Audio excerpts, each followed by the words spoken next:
Okay.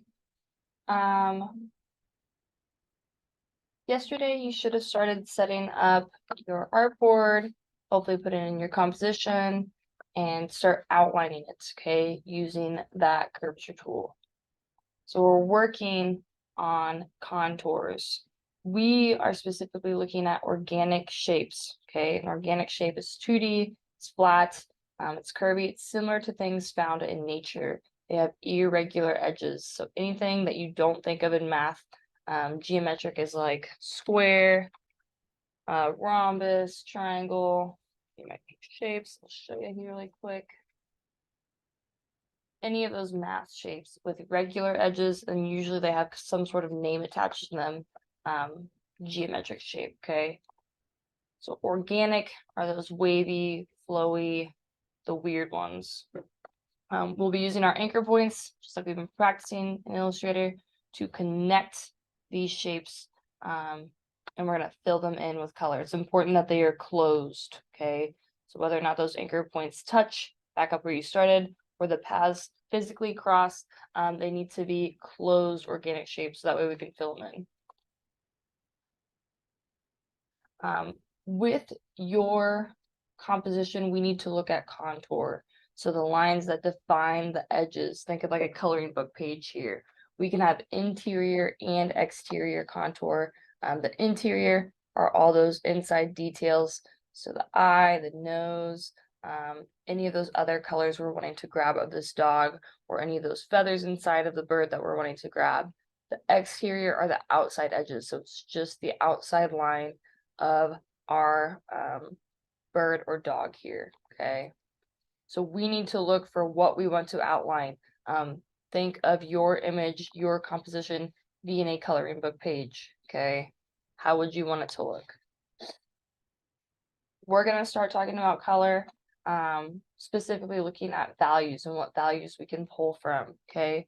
A value is just how light or dark a color can be, and so we can have tints and shades. A tint is just the pure value.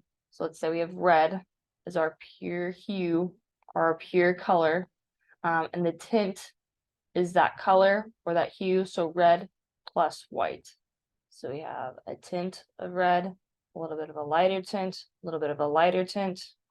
Shades are the exact opposite. You're taking that pure hue, that pure color, okay, so red, adding a little bit of black, a little bit more black, and a little bit more black to get those darker maroon colors. So tint is that main hue, that main color plus white. Shade is main hue, main color plus black. And that is what we need to look at.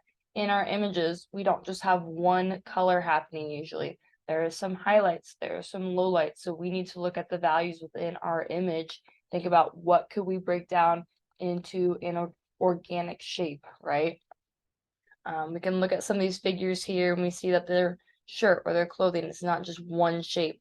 They've broken it up into a couple different weird organic shapes looking at values. We have the highlight, we have maybe that pure hue, and then we have a shadow, okay? Tint, hue, shade.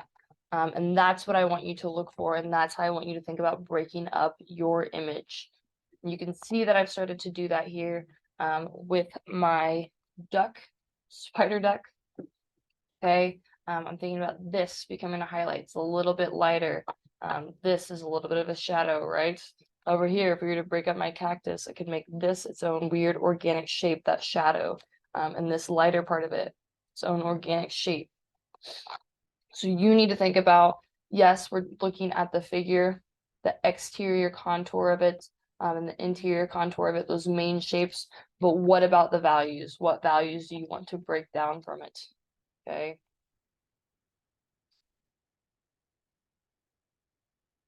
We're going to talk about warm versus cool colors, our animal versus our landscape. One's going to be warm and one is going to be cool.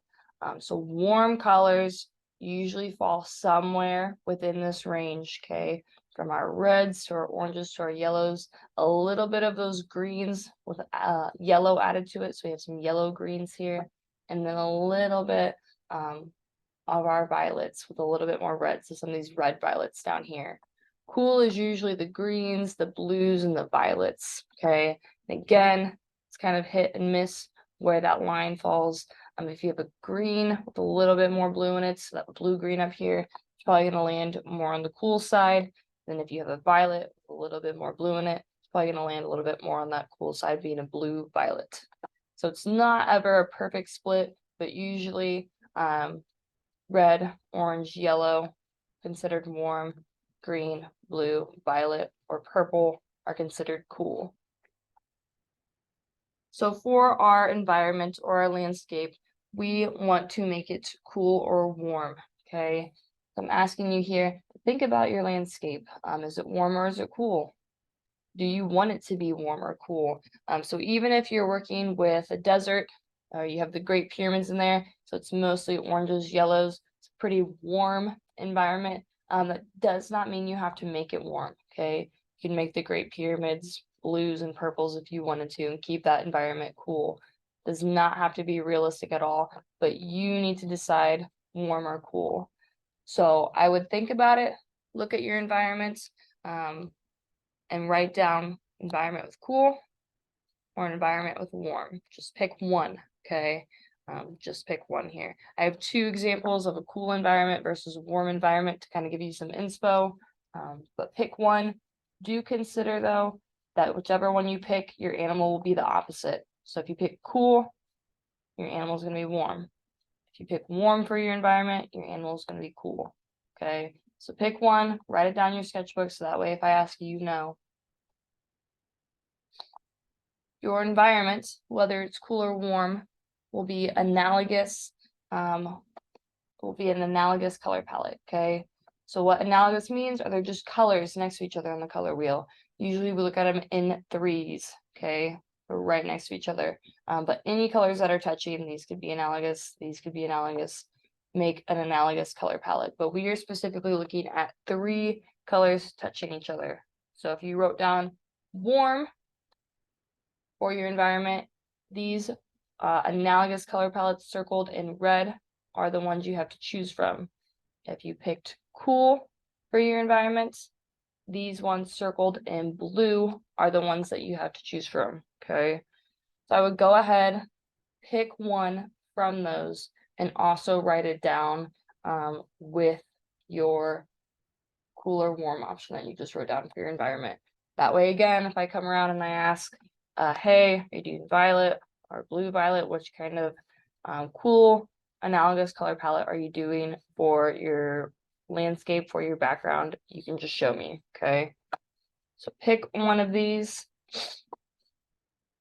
Now your animal is going to be the opposite. So if you chose a warm yellow-orange analogous color palette for your background, your landscape, your animal is going to be cool, okay? The thing with our animal, though, is that we are going to work with a monochromatic color palette, okay? What is monochromatic? Well, I will tell you. It is using one color and all of its shades and tints.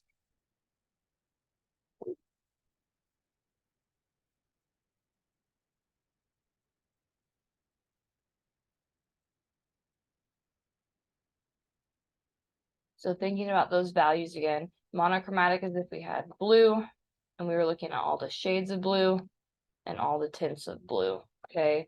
So monochromatic is just using that hue and its shades and tints. So you'll just be using one color and the lighter versions of it, the tints of it, or that one color and the shades of it, okay? So let's say you pick blue. You'll have a dark blue, a darker blue, navy, you'll have some lighter blues, some baby blues, but it will all mostly be blue. So if my environment's warm, I have to pick a cool color, which is on this side of this color wheel here, right? Greens, blues, and violets. I pick one of these, and that is going to be the color of my animal here. So take a second, think about if your animal is supposed to be cool or warm. Remember, it's the opposite of your environment, and then pick one color from the wheel and write it down for your weird animal. And I can help you pull up shades and tints of that, okay? In here, on Illustrator. When you get ready to color, remember the handy dandy shape builder tool. That is going to be your best friend. Remember, we can select things, you can go into that shape builder tool. You can see that I've split everything up into its own shape, and I can go in and color. You can turn off the stroke here, and I can pick colors. So if my animal's cool, I can start filling it in, right? Nice and easy. A very helpful tool up here for shades and tints, especially when you're working with your monochromatic color palette. If you go up into window, and we can open up a color guide. So it's showing me the color I'm selected on right now. So this blue, that is the middle hue of blue, and it's showing me 4 tints. They're just pre-made here, so I don't even have to go over here and make them. And it's showing me 4 shades. So let's say I want to do my shadow down here. Boom, I already have it. Do his body, that medium blue. Boom, already have it. Okay. So it's a pretty helpful tool. Going ahead and giving you some pre-made options there to fill in your weird animal. Don't worry too much. We're gonna get rid of the stroke lines. Show you really quick.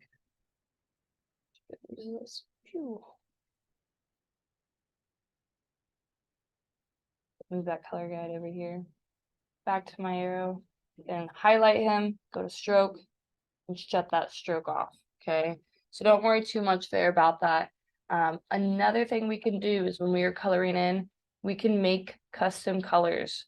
So I can hit this little new swatch, just like when we make a new layer, right? That button is the exact same, but I can create a whole color palette so that way I'm not pre-mixing every single time. So I can make a swatch, get it ready, add it in there, okay? If you have more questions on this, please let me know. And I look forward to seeing your color palettes.